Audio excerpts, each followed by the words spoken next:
ഒഴിവുവേളകൾ കുടുംബത്തോടൊപ്പം ആനന്ദകരമാക്കാൻ കുട്ടികൾക്കും മുതിർന്നവർക്കും കണ്ണഞ്ചിപ്പിക്കുന്ന വിസ്മയ കാഴ്ചകളൊരുക്കി city park near Manalimal bus stand Wandoor. Phone 9562705777 995 Vaniyambalam online ന്യൂസിലേക്ക് സ്വാഗതം.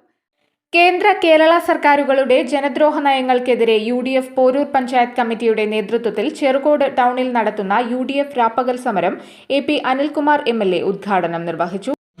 ഒരു സമരം രാത്രിയും പകലും ചെയ്യേണ്ട സാഹചര്യം എന്ത് എന്ന്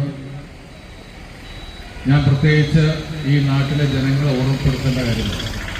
ജനങ്ങൾക്ക് അനുഭവമുള്ള കാര്യങ്ങളാണ്. ഓരോ കാര്യങ്ങൾ എടുത്ത് പരിശോധിച്ചു കഴിഞ്ഞാൽ ഇന്ന് ജനങ്ങൾ അനുഭവിക്കുന്ന പ്രയാസങ്ങൾ, ദുരിതങ്ങൾ, ബുദ്ധിമുട്ടുകൾ, രൂക്ഷമായ വിലക്കയറ്റം, സാമ്പത്തിക തകർച്ച, അത് എല്ലായിടത്തും നമ്മുടെ കച്ചവട സ്ഥാപനങ്ങളിലാണെങ്കിലും ഏത് മേഖലയിൽ നമ്മുടെ നിർമ്മാണ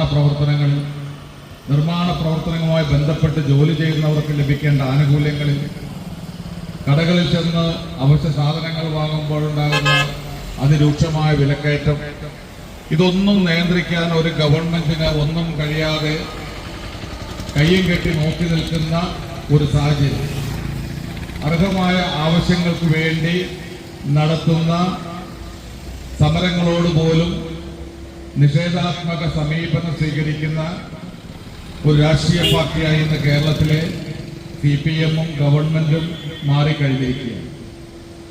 ആശാസമരം നടക്കുമ്പോൾ ആ സമരത്തെ ഏറ്റവും പുച്ഛത്തോടുകൂടി നോക്കിക്കാണുന്ന സമര നേതാക്കളായി ഇന്ന് തൊഴിലാളി വർഗത്തെക്കുറിച്ച് സംസാരിക്കുന്ന CPM നേതാക്കൾ മാറിക്കഴിഞ്ഞു. സമരത്തിലൂടെ പടുത്തുയർത്തിയ പ്രസ്ഥാനമാണ് CPM എന്ന് പറഞ്ഞിരുന്ന ഒരു കാലഘട്ടമുണ്ടായിരുന്നു. ഇന്ന് CPM-നെ സംബന്ധിച്ചിടത്തോളം സമരം അലർജിയാണ്. ആശാസമരത്തോടൊക്കെയുള്ള സമീപനം എന്ന് പറയുന്നത് നമ്മളെ അത്ഭുതപ്പെടുത്തുന്നവരാണ്. അത്തരത്തിലുള്ള പ്രസ്താവനകളാണ് അവർ നടത്തിക്കൊണ്ടിരിക്കുന്നത്. നാമമാത്രമായ ഒരു തുക വർദ്ധിപ്പിച്ച് ലഭിക്കുന്നതിന് വേണ്ടി നടത്തുന്ന സമരത്തെ പോലും എങ്ങനെ അടിച്ചൊതുക്കാമെന്നാണ് നോക്കിക്കൊണ്ടിരിക്കുന്നത്. ചടങ്ങിൽ P. അയൂബ് ഖാൻ അധ്യക്ഷത വഹിച്ചു. E. Muhammad Kunhi, Joji K. Alex, Kannangadan Ashraf, P. Khalid, KT Ajmal, Musthafa Abdul Latheef, P. Ashraf, MT Ali Noushad, N. Muhammad Basheer, M. Velayudhan, E. Abdul Razak, Sajeesh AK എന്നിവർ സംസാരിച്ചു. News bureau, Poroor.